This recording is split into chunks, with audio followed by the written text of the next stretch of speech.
You've had an opportunity to join us. That's wonderful.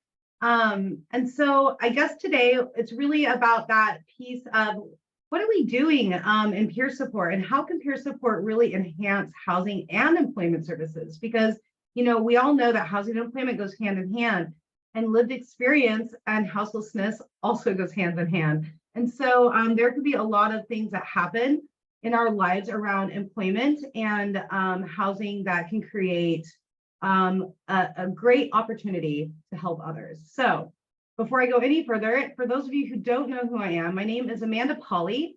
I am the Peer Support Program Administrator with Washington State through DBHR. I have been in this position for almost 2 full years, which is great because I really love what I do. Before this, I was the peer support, the FCS Supportive Housing Program Manager for Eastern Washington. So I have pretty good fingers deep into the FCS world.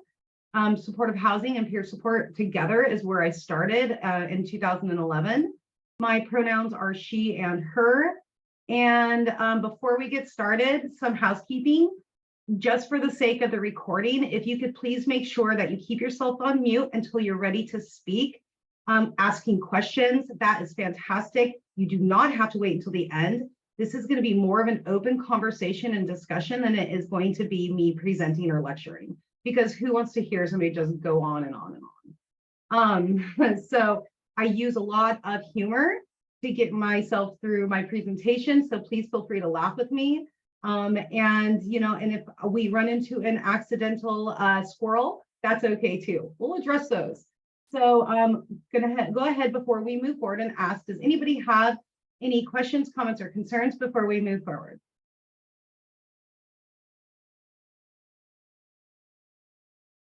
All right, here we go. So peer supporters in Washington State, basically, we want you to know your value and be able to add tax to that.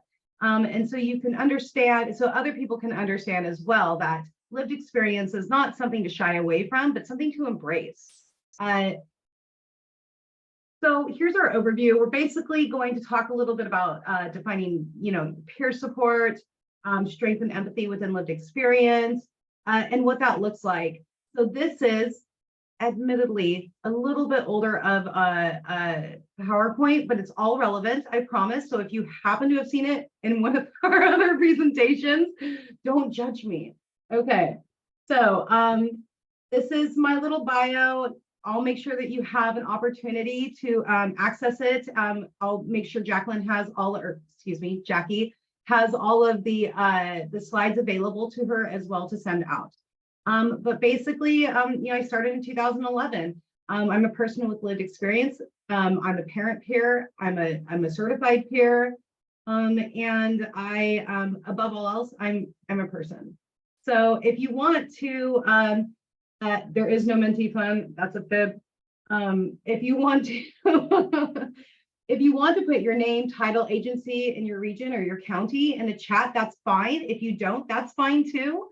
I would just love to know who I'm talking to and who might need a little additional support in possibly weaving in peer services to your housing and employment services. So let's define peer really fast. There are a lot of different definitions for the word peer. I like to use the phrase person with lived experience or direct living experience, because I feel like that honors all of the experiences. But a peer really not just a person with lived experience is what a peer is by its most basic definition, at least in the behavioral health world. A certified peer counselor is an individual who's completed our credentialing process, has gone through the tests, has passed successfully, and is now a certified peer. You don't even have to work to be a certified peer. You could just be a certified peer and be able to take those beautiful skills outward with you in other places, right? Recovery coaches are also peers, or individuals who work with peers normally are also people with lived experience, though not absolutely necessary according to the Washington State Administrative Code. A youth peer is a person who has experience as a youth. with dealing with trauma or whatever that behavioral health piece looks like, or SUD as well. And in that peer world, we consider behavioral health, SUD, substance use disorder, as well as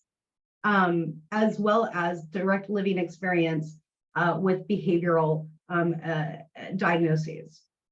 So, and then a parent peer, a parent who has a child or is a guardian of a person who experienced or is currently experiencing behavioral health struggles.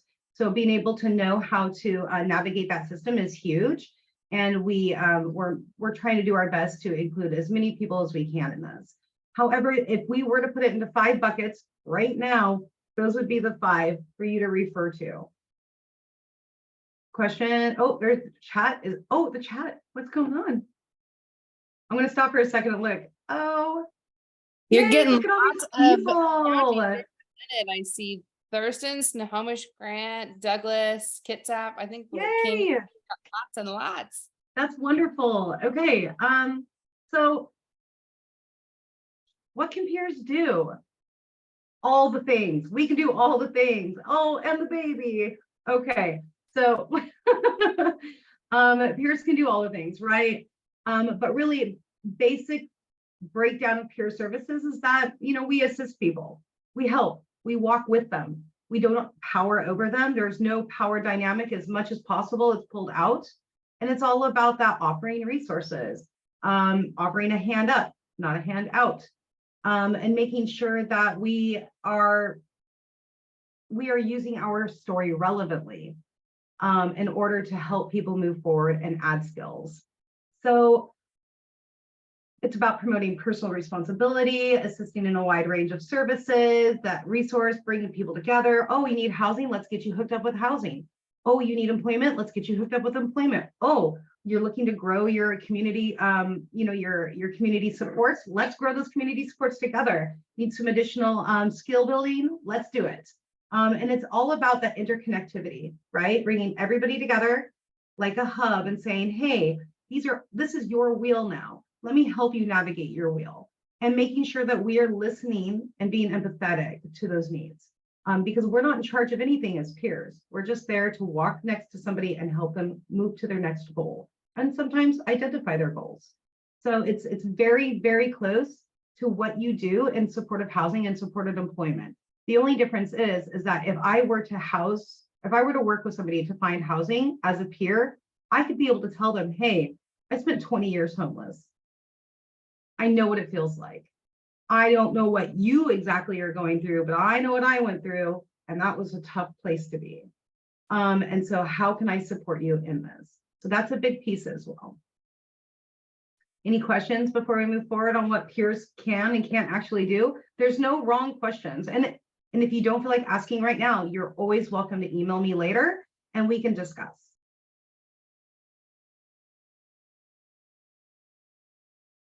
Okay. So, oh, Jamie, nice to see you. Moses like, whoop, whoop. Okay. So basically, everything that a case manager could do, a peer could do. The only difference is that we don't come at it in a clinical point of view. Being clinicians is not what peers are. Peers are really there to make sure that we're keeping it real and being honest, but also making sure that we are growing those skills in a holistic and kind way. It's or doing our best not to power over anybody. So the biggest part of what a peer does, though, is we hold hope for people. Because when we say, hey, I spent on and off 20 years being homeless, but, and it was tough work to get off of the streets. It was tough work to make sure I didn't go back, and this is what I did.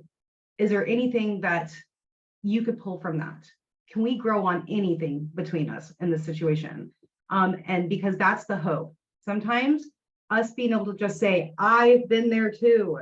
Let me hold your hope for you. Here it is, my little hands. I will hold it for you until you can pick it back up again. But no, it's not gone. It's just right here. So that's our job. Yes, you can. Yes, we can. We're going to do this. We've got this. We're cheerleaders, but we're honest cheerleaders, right? And so I have a question. What would holding the hope look like for it? And if you want to pull yourself off of mute, that'd be great. And if not, that's okay too. But can somebody tell me what holding the hope looks like for you?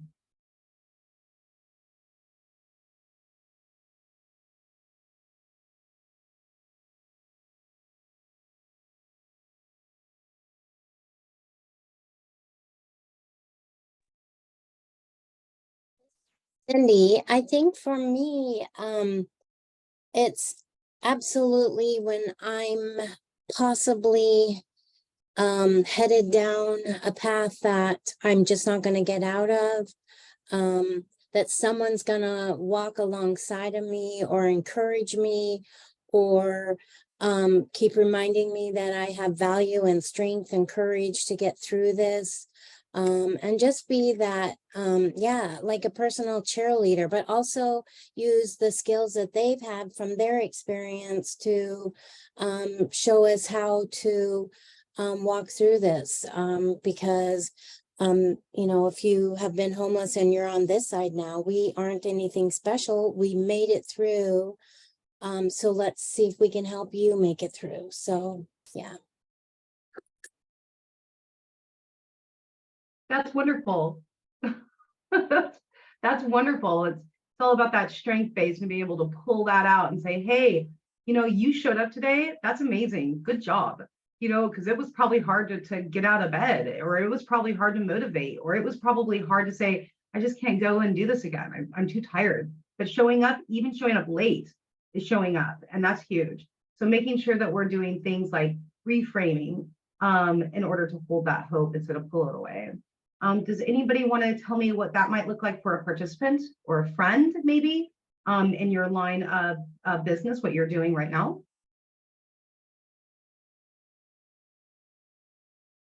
Oh, I'm just going to go straight for it, I guess. Darn it. What in the heck? Okay, there we go. So, what do we have in the chat? Yes, Cindy, it was very well said, but I'm not surprised by that. Y'all can drop answers in the chat too, if that works better for you. Yeah, yes, or, and if not, we'll just keep moving forward, no big deal. And also maybe if someone wouldn't mind offering, you know, an example of a time when you held the hope for somebody. Don't have to go into big details, but maybe what that looked like or felt like for you. Oh, yes, Christina, please. You're on me. Oh, there you go. There we go. I am a GOSH housing provider and I work in Region 3 with Pierce. My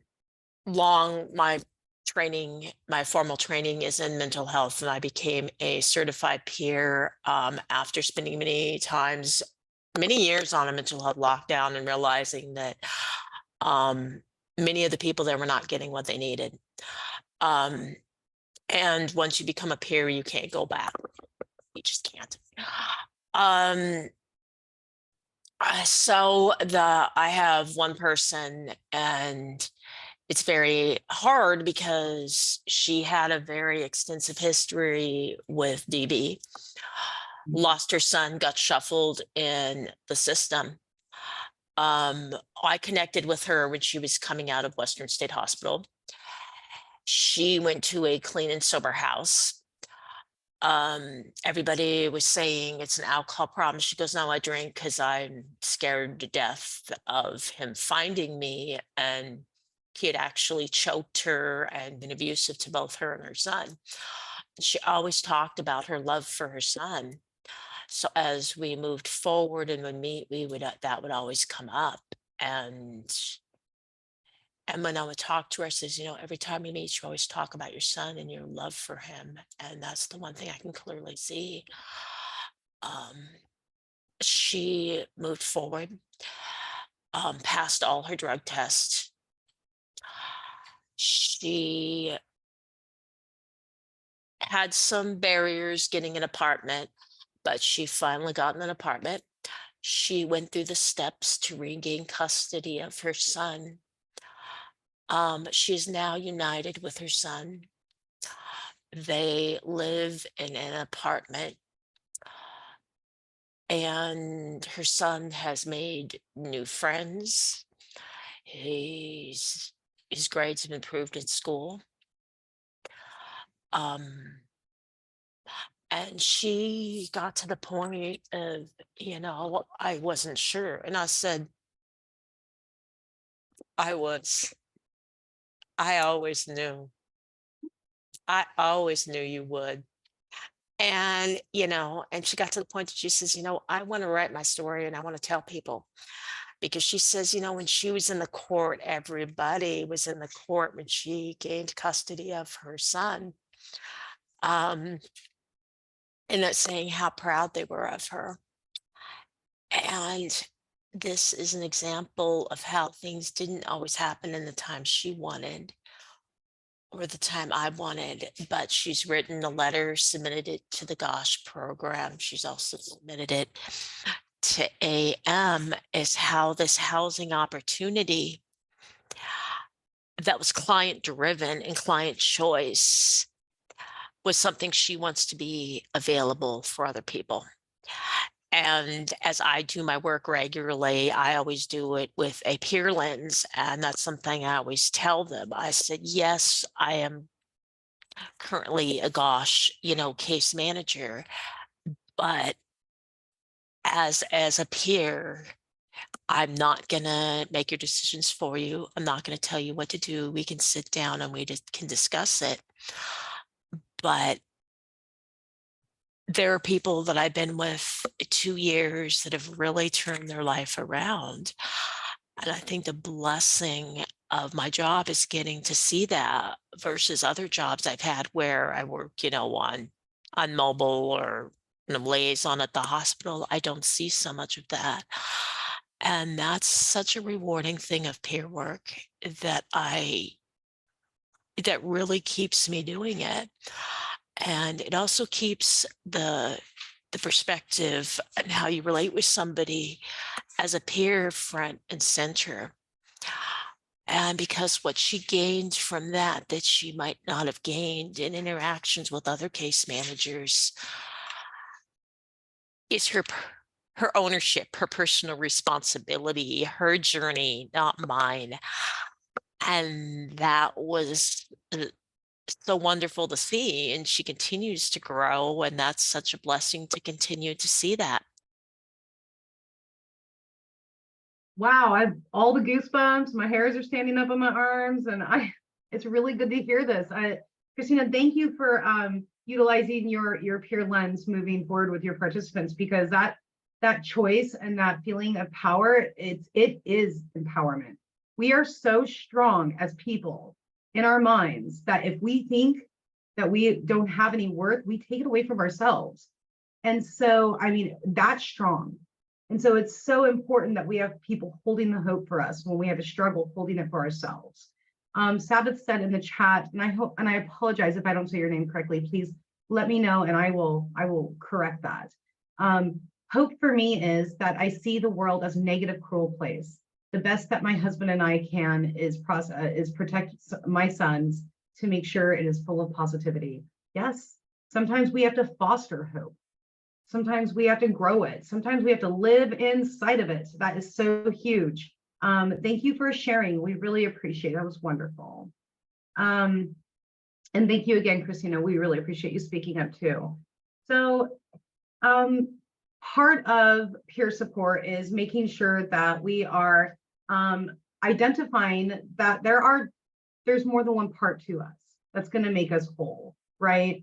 And if you haven't heard of the dimensions of wellness yet, I would highly suggest that you sink your teeth right into this and look for opportunities to become wellness coaches if you already are a certified peer counselor, or even if you're not certified and you just identify as a person with lived experience. And so the big piece of this is making sure that when we're moving forward with participants too, especially, but also within ourselves, that we're looking at that environmental piece, right? Like we talk about diets, we talk about who you surround yourself with, but we forget, I think, sometimes about what diet really is. And that's the way that we feed ourselves. And that's our soul as well. So if we're binge watching shows that are triggering some anxiety or causing us to live up here for 6 hours, and then we go to bed and our brain is processing everything while we sleep, we're waking up and we're not treating ourselves very kindly. Now, obviously, that's not a perfect example for everybody, but diet and environment is more than food or people or walls. Sometimes it's the music you listen to. Sometimes it's the words that you write. Sometimes it's just not having nice clean air to breathe. Being stuck indoors too much. So there is so much about environment. So, but mostly, making sure that we're in good health and that we're being stimulated and we're enjoying ourselves and we're practicing self-kindness is really what it boils down to. And you're the only person, and your peers and your participants are the only people who really know their own heads. And we have to honor that every single time. Emotional, and this goes all the way down the line: emotional, financial, social, spiritual, occupational, physical, intellectual, all the O's. Okay. And so it's going to be really, really important that we look at ourselves as whole people too, that need that nourishment, especially when you're in the field and you're doing direct service, or you have staff that are in the field doing direct service. It's so paramount, or as Kimberly Castle would say, crucial. She's going to hear this and then she's going to finger shake me. But it is crucial and it is imperative that we make sure that we are approaching everything as holistically as possible, especially ourselves. Because how do we serve if our jar is half empty? And that's really what this situation is. Supportive housing and supported employment and peer services is service. We are serving others in our community who need this. So let's talk a little bit about perception, right? And this will help keep everything in line for you, I promise. Your perception of me is a reflection of you. My reaction to you is an awareness of me. And that is absolutely the truth. The only people that we can control is ourselves. How we view things, how open our mind is. Are we being strength-based? Are we reframing? Are we taking care of our needs in a way that when we look at others, that we aren't being judgmental or biased? And making sure that we're equitable in that situation as well. And don't be judgmental or biased to yourselves. It's bad practice. And if you're having a struggle, reach out. We have a great network for it. So part of this as well is breaking through stigma. If you're in supportive housing or you're in supported employment and you're in there doing the grind and you're working the work and you're helping people find housing and you're helping people find employment, like Christina said, there were some barriers to her participant getting housed. If every participant that you worked with didn't have a barrier, none of you would have a job. And so, it really is what it boils down to. The goal, obviously, in these situations is to work ourselves out of a job, but that will never happen. And so what we need to do while we're doing this is we need to educate our environment, right? Making sure that if we're walking into a landlord meeting, making sure if we're walking into a job fair, that we're walking in as people who are there to break stigma down in a peer lens kind of way, right? Because that's that representation. So I'm going to ask some more questions if that's okay. And you don't obviously have to answer if you don't want to. I think we've established that. So has anybody had any experience in breaking through barriers around the subject of peer support or peer services and bringing them into your book of business? Christina. Okay. So I was out at Western State Hospital as a liaison for King County while they were implementing the peers in there. And I'm in meetings with all the social workers and Western State staff, and they spoke up in a meeting and said, well, I don't want the peers on the unit by themselves. I don't want them in our meeting. I'm pretty pragmatic, but I've also, as as a peer, I'm a very strong woman who doesn't have a problem saying things. And I shocked the tar out of them. And I said, they go, well, I don't want peers in this meeting. And I looked at them, I said, I raised my hand, and I said, you've already got one here. You just didn't know it.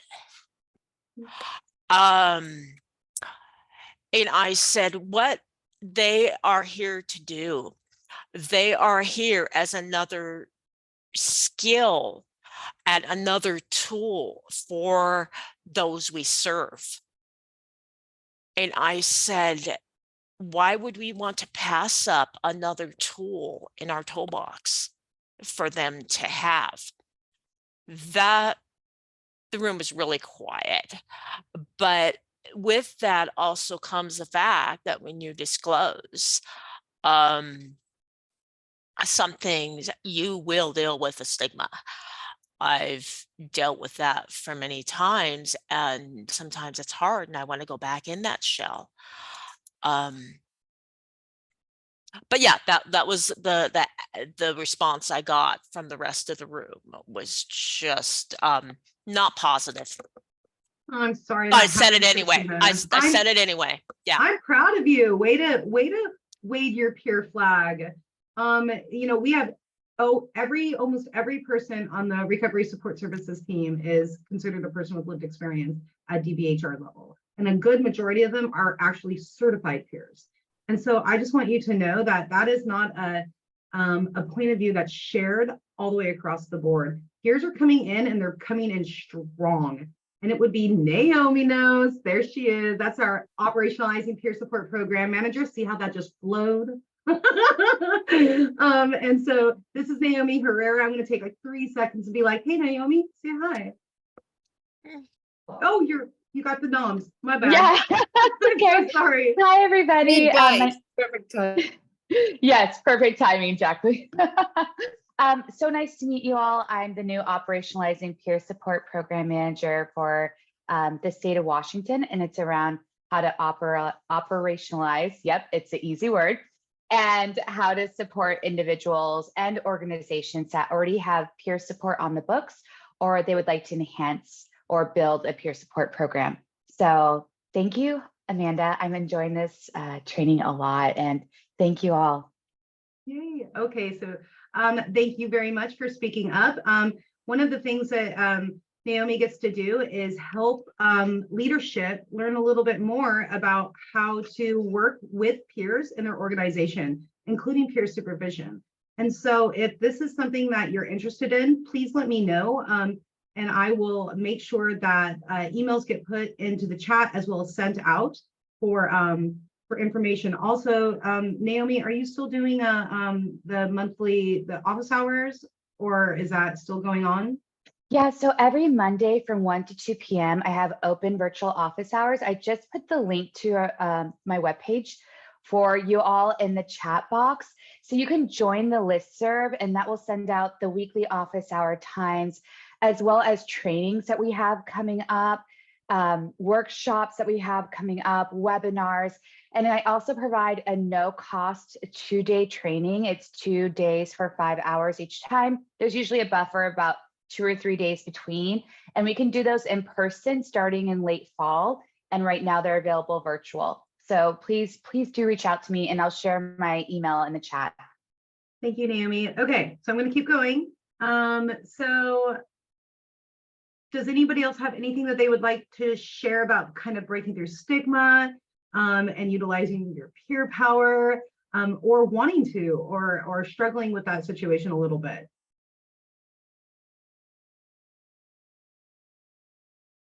I love hearing all these successes.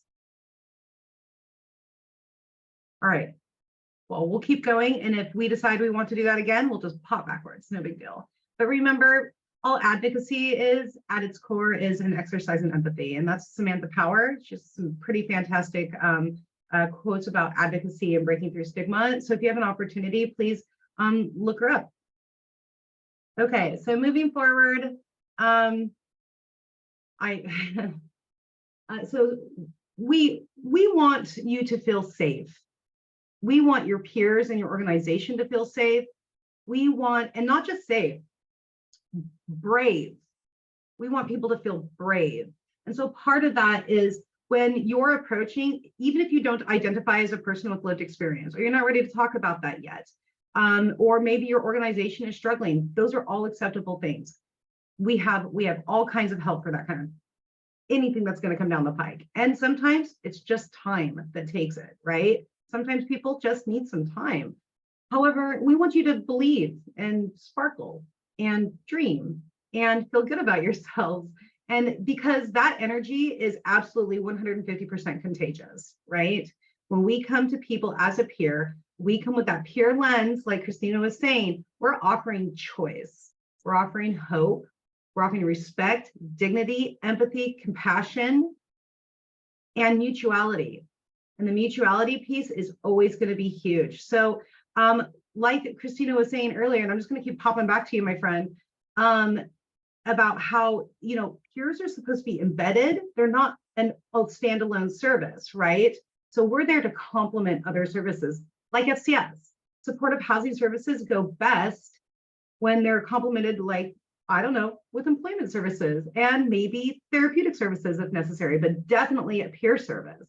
And the great part about bringing peers into this book of business is that your case managers, they don't have to be peers. That's okay. It's not necessary. Nobody says that's the rule. But if you bring a peer in and they are able to do that side role as well, so you have your case managers taking care of this, or your housing specialist taking care of the housing clinical piece, right? And then the therapist, and then the thing, and then over here, and then here's our peer. And our peer is here going, oh my gosh, I know that's a lot of paperwork. And they're working. Let's just go have coffee and talk about how excited you are and what you feel like you want to do next with us. You know, and we bring it back down. We soften the vibration a little bit. And that's where that's where attendance skyrockets. That's where connection skyrockets. That's where trust skyrockets. It's all, it's the spark. It really, really is. And so, did you have something to say, Christina? Pull yourself off of mute. Yeah, I actually, with how long I've been working on mental health units, and I have worked there as a peer, and I've also worked there as a agency counselor.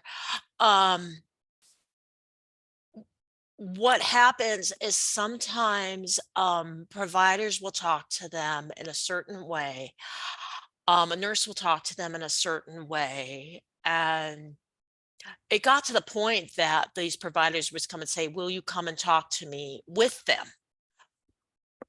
So they would go, and then sometimes they would ask me, well, I would be there. So there was that person with their perspective on that. But then there's also the opportunity of peers. We do push back. I push back.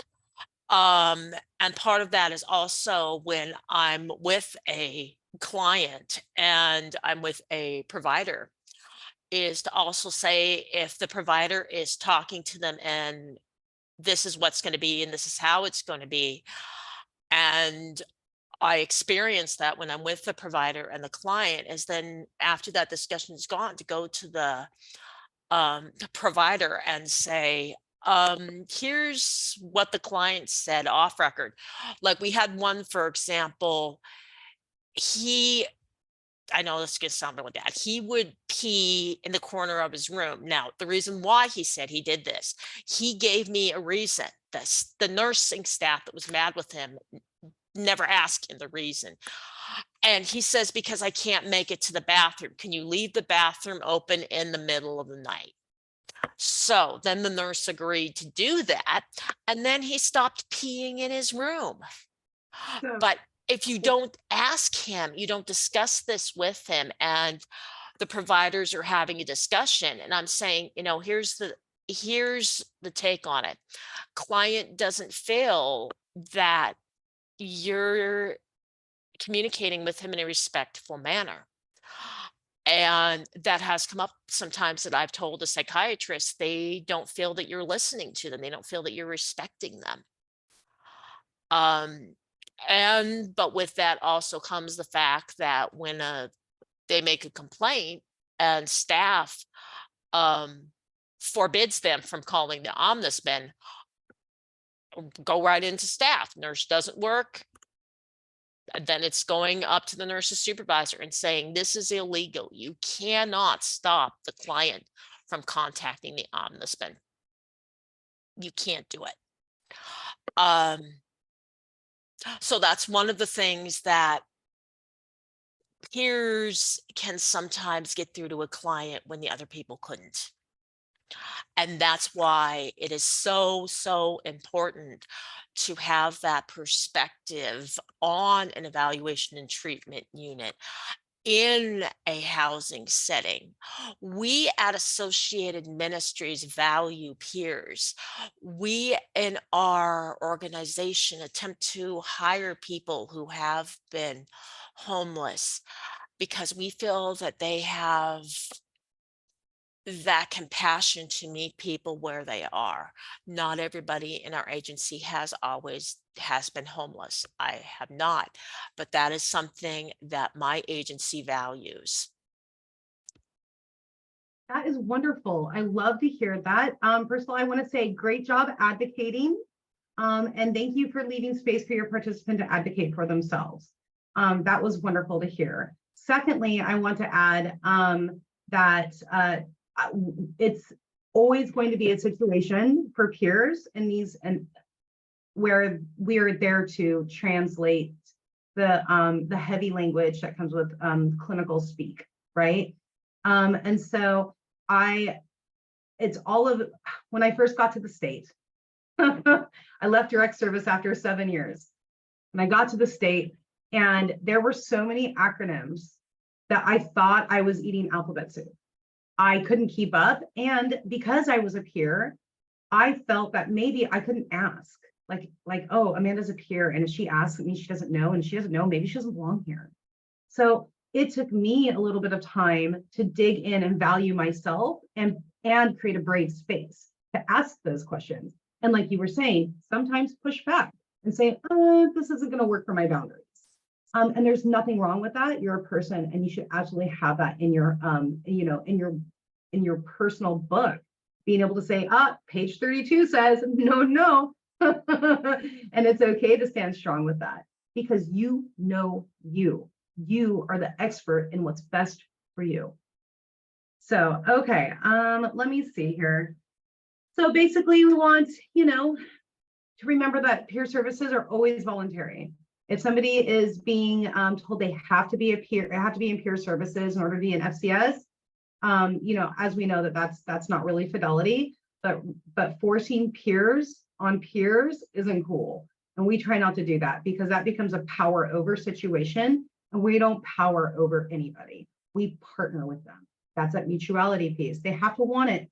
They have to say, yeah, I'm cool. I really dig Jackie. I want to hang with her. She's a great peer. We have a good time. She makes me feel brave and safe. She gives me the skills I need that I'm too scared to ask my doctors about, because I don't want them to, keep me longer or whatever that looks like. And so, making sure that our perspective as a peer is so valuable, that we can be the difference in just the way we write our notes on how other clinicians look, or how clinicians, therapists, doctors, supervisors, on how they actually view the participant we're speaking about.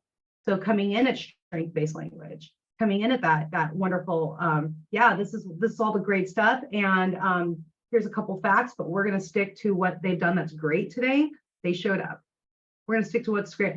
We actually got 5 documents signed, which was huge. We were able to take a drive and decompress and go look and see about some apartments, or check a park out, that maybe I could take my dog to, or, whatever it is, just that building of that community, just that building of the self. That's what peers are really, the heart of us is really all about. Okay, does anybody have any questions that they would like to pop up, or anything that they'd like to add before I move to the next slide?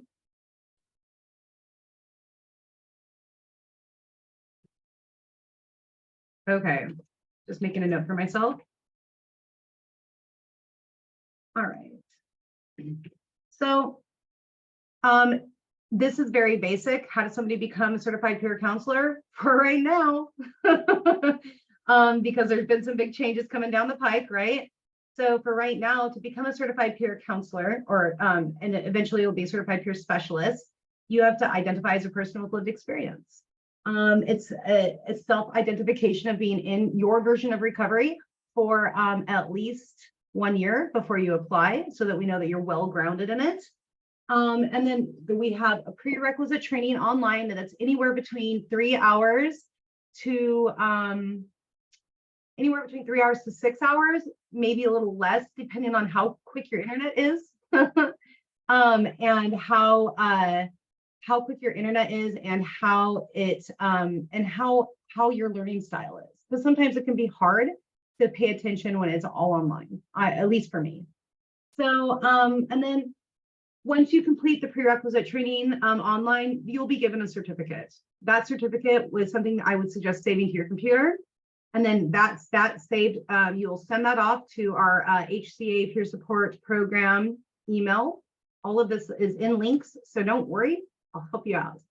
And then after that, you complete the application. You hit the enter button for your application, and it's a little wordy, but let me tell you, it's worth it. And it's not as horrible as it used to be, because we used to have to write it all on paper in these tiny little boxes, and I've got big handwriting. It came with, mine was submitted with paper, notebook paper. I was like, please refer to page 1. But it's the same thing, right? If you want it, you're going to get in there and you're going to make it work for yourself. And then of course, after that, somebody will reach out and say, hey, you're approved. Here's your wait list letter, because we absolutely have a wait list. However, if you're already doing the work, you're already doing peer work, you already identify, your priority shifts a little bit, and then we can work on getting you in faster. Now, we have over 100 trainings this fiscal year. So between August to next July, the beginning of next July, we have over 100 trainings. That's pretty impressive. We used to not do more than 5 a year.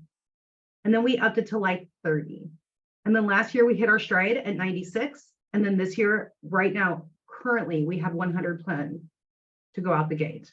And so we will get you into a training. You'll just have to be a little patient. If it is emergent, let me know. If you have staff who've been doing peer services for 3 months, you have a certain amount of time that you have to get in before reimbursable services have to be paid back. So let's make sure that that doesn't happen. I'm available to you, okay? And then of course, complete that training and then pass through the state certified test. So the test is 56 questions. I wrote, they've recently been updated with a handful of edits between myself and the peer team. And then there is an exit interview that happens. So, and the exit interview covers 6 to 7 topics. I can't share very much about it, but if you read the manual, you'll know what those topics are, or even just our website.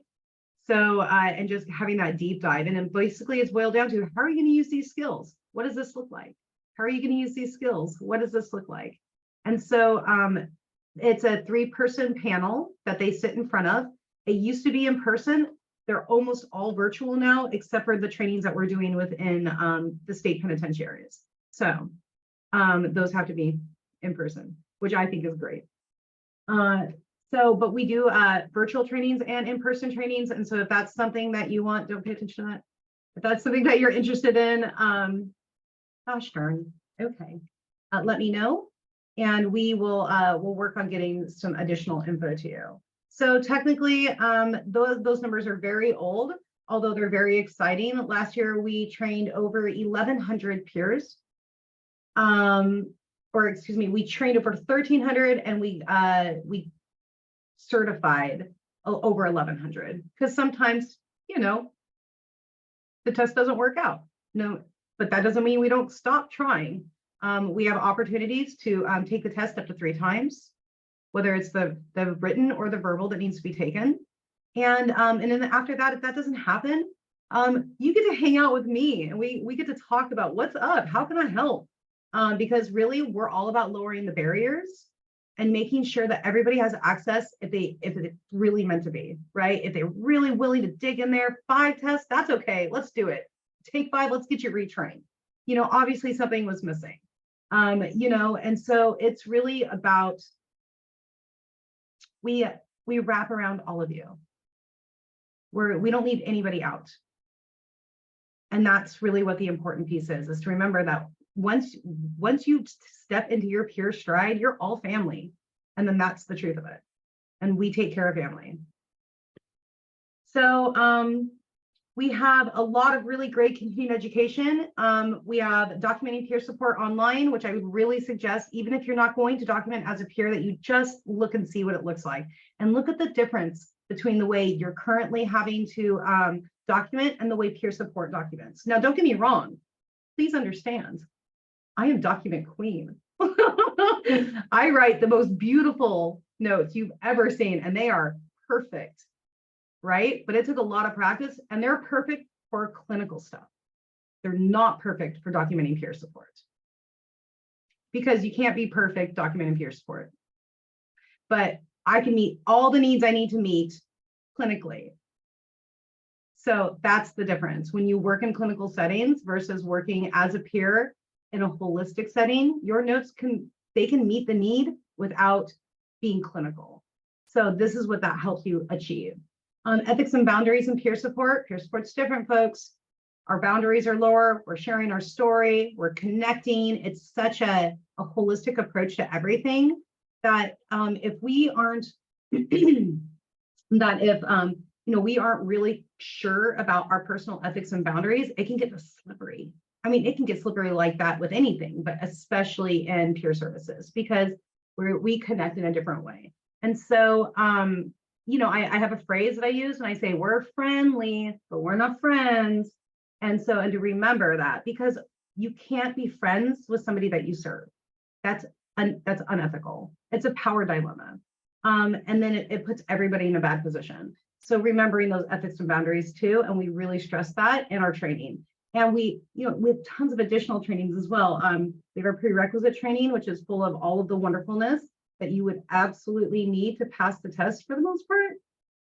So, crisis services and de-escalation training, enhancing your cultural intelligence, intersection of behavioral health and the law for individuals who struggle, figuring out how that's going to work to support a position where maybe somebody's having some, law and behavioral health piece coming together and need to know as a peer how to support.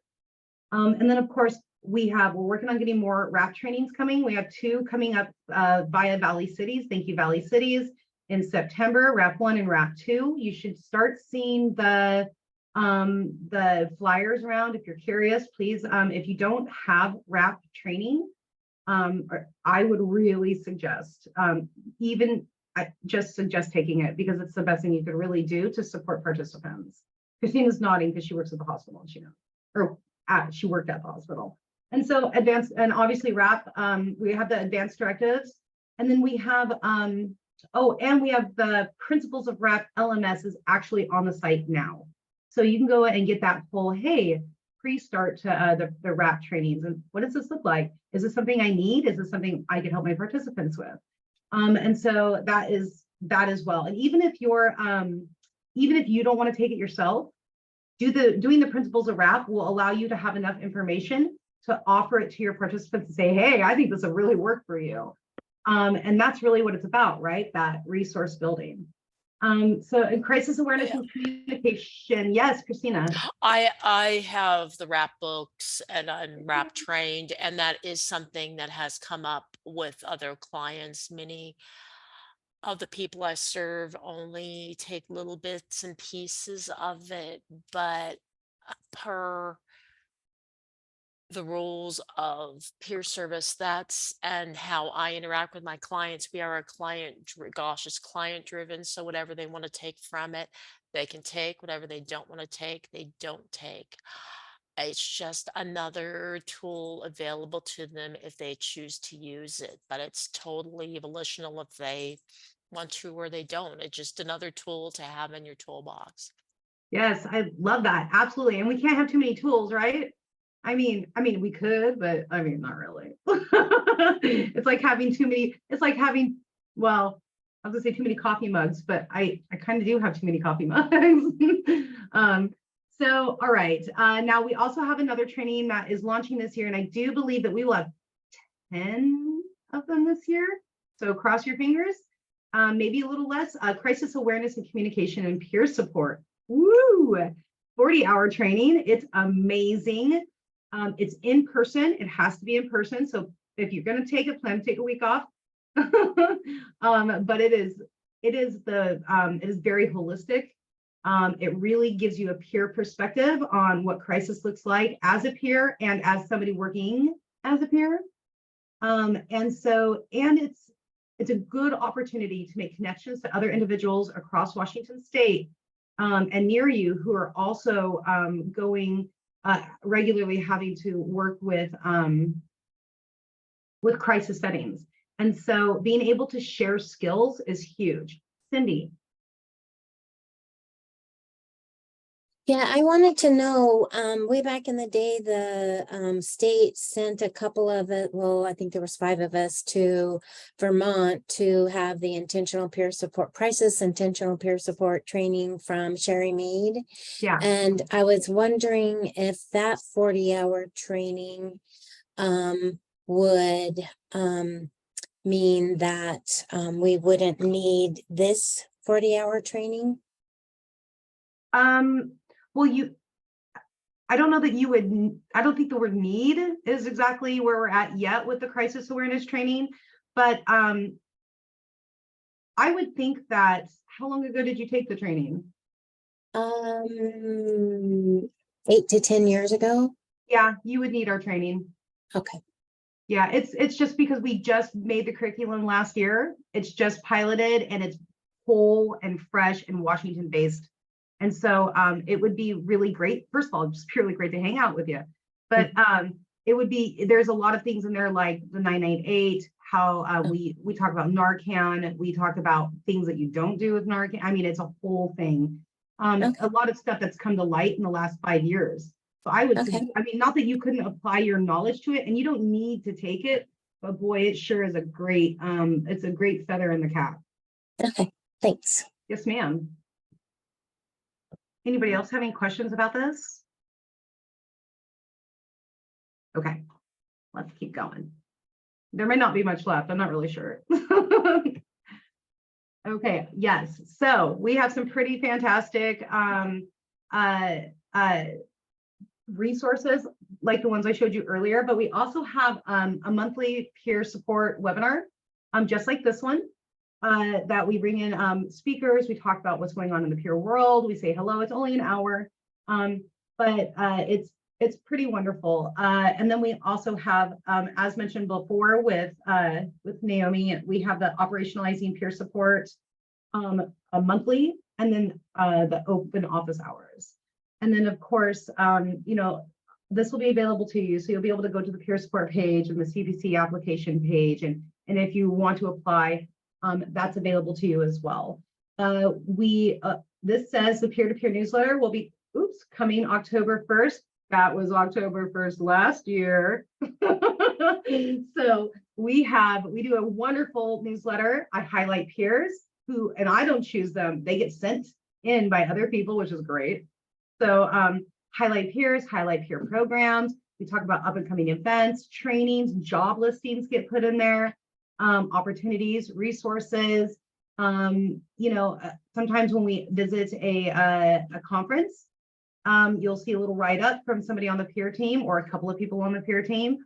So those live on our peer support page as in the resource section on all of the back issues. So if you're curious and you just want to take a look, by all means, but I'm sure you probably get 800 emails a day. And so I won't be offended if you decide you don't want to apply to have it on your listserv. So now please, this is now your time. I'm just going to be quiet. If I can do that.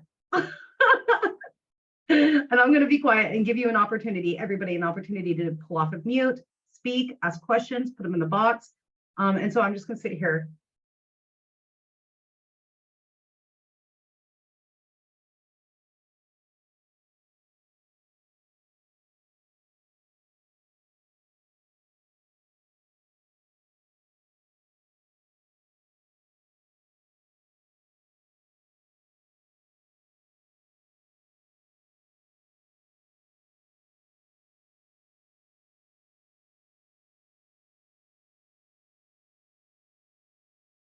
I don't have a question, but I did want to thank you, Amanda and Jackie, for everything. Incredible presentation. I feel really blessed to be here to see some familiar faces along with some new, and to really be in a virtual room full of recovery ambassadors and champions of hope. This is what feeds my heart in this work. So thank you all. I love that you've called us recovery ambassadors. Now I feel like I need a shirt. It'll be the Naomi shirt, recovery ambassadors. That's wonderful. Kiko says, is there any effort or movements going on at the state or HCA level on how to obtain? Oh, yes, absolutely. Let me tell you a little bit about that.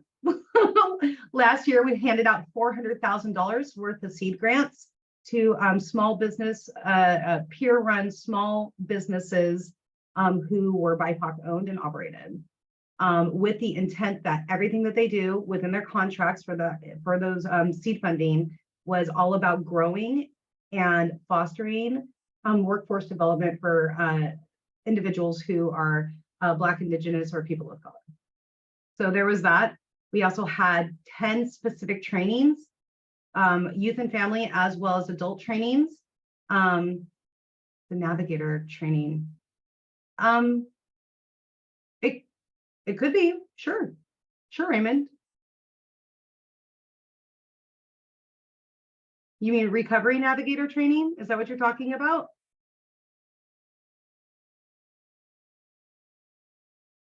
So would you like to speak about it, or did you want me to speak about it?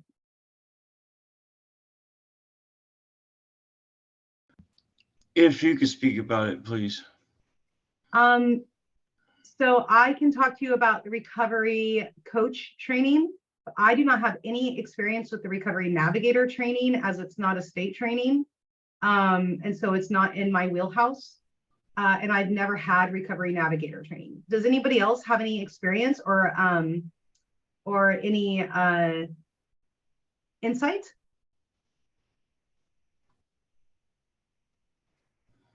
Raymond, can we connect? Give me about until Monday to get some good solid information. We can connect and have a discussion. Is that okay? That'd be awesome. Okay, great. And I think I happen to know, I think WSCC is doing recovery navigator training. I just don't know very much about it. So yeah, I'm signed up. I was just wanting to know what I should be expecting. Oh, you know, it's a lot like, it's kind of a, I mean, the basics that I know of is it's all about that SUD piece, and moving through it, kind of a holistic navigation. Not really, it's not quite peer support, but it's peer support based. Okay. So it's just a little different. It's basically, it's not our curriculum. And that's really what it boils down to. I hope my boss isn't watching this.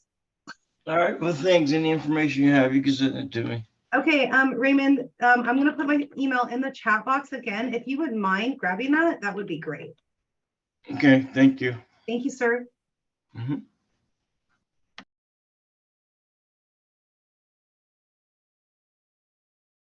I'm just going to create space.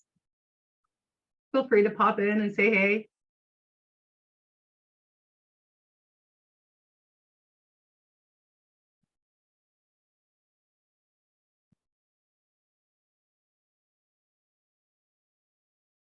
This is Cindy again.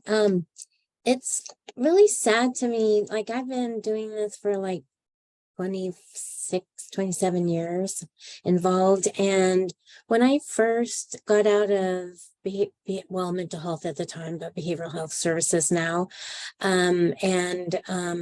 was asked if I wanted to go to the consumer to provider program, a state program, which was the training prior to CPC training.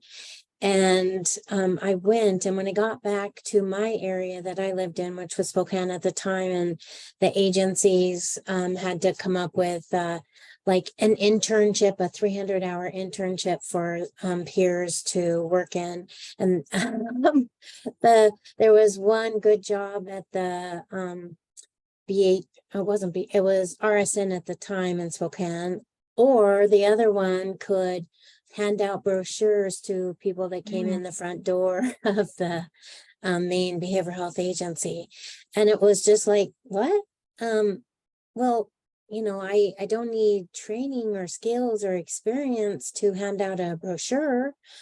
So it was just really, we fought so long and hard, and now, you know, here we are. I don't even know how many years CPCs have been going. I think it's been 15 since I took mine, but you know, to hear that some people are still struggling with trying to be a part of the agency, not a side piece, of which it shows good. We have, oh yes, we have individual voice.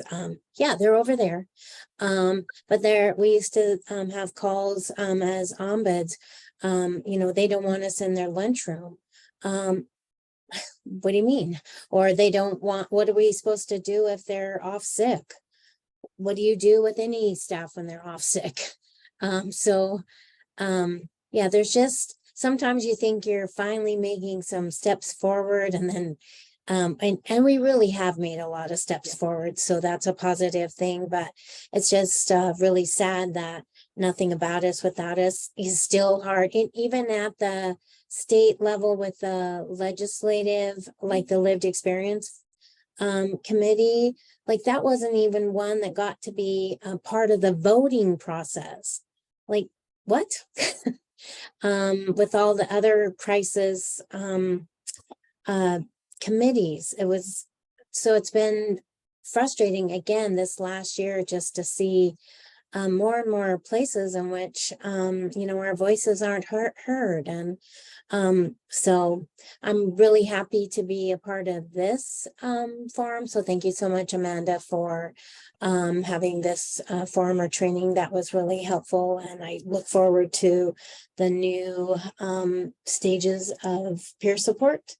And I'm so happy that Naomi is back in town.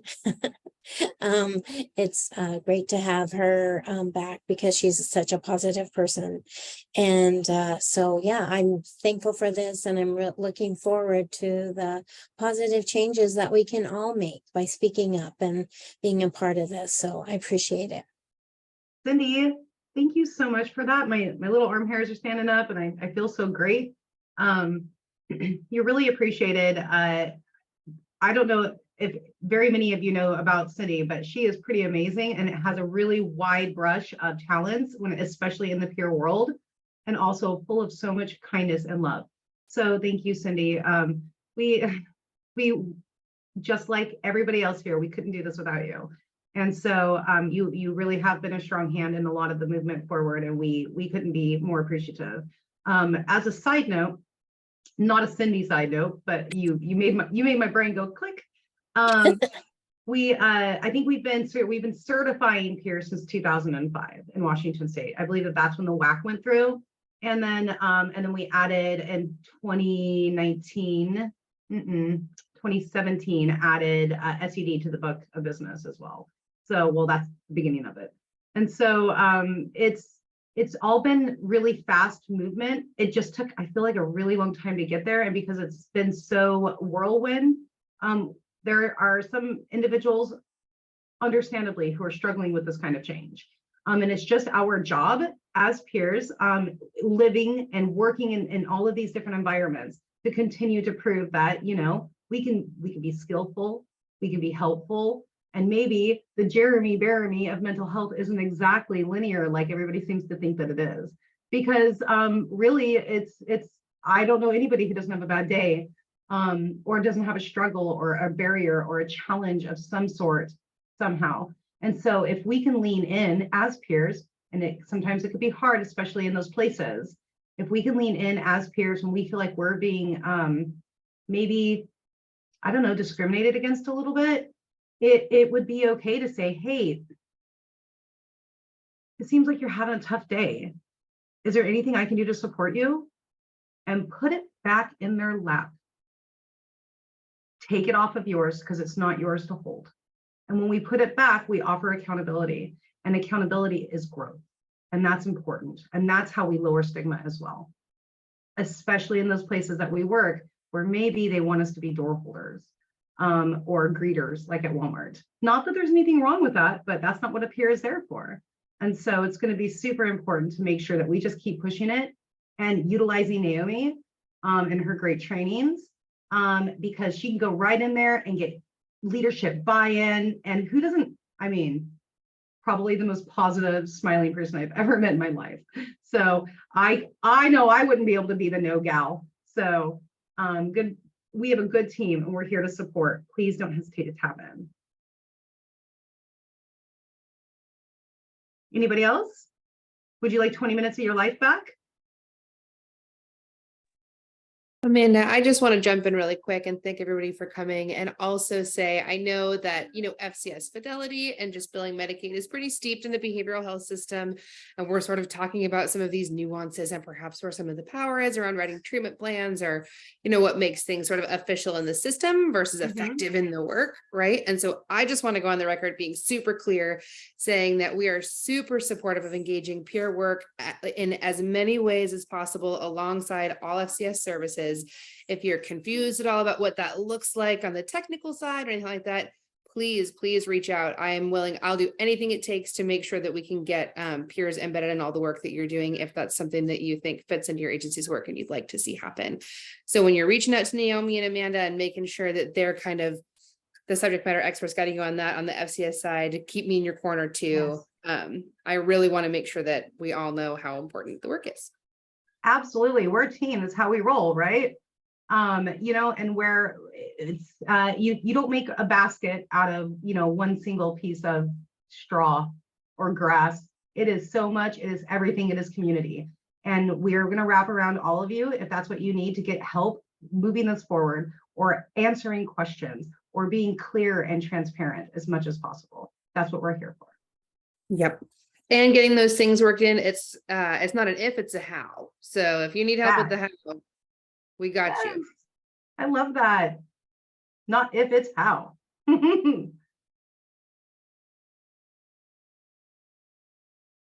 Jackie, you're wonderful. Thank you so much for hosting. Does anybody have any other questions that I can answer?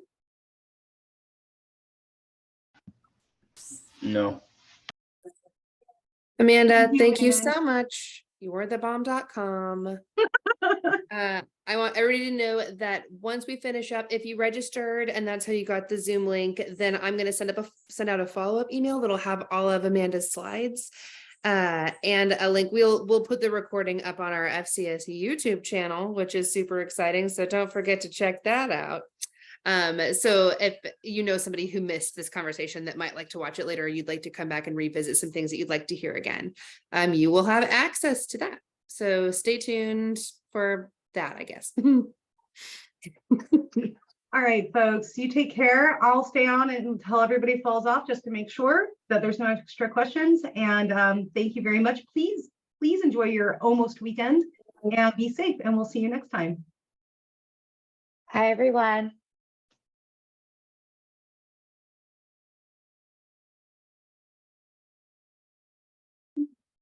My hair got all wonky.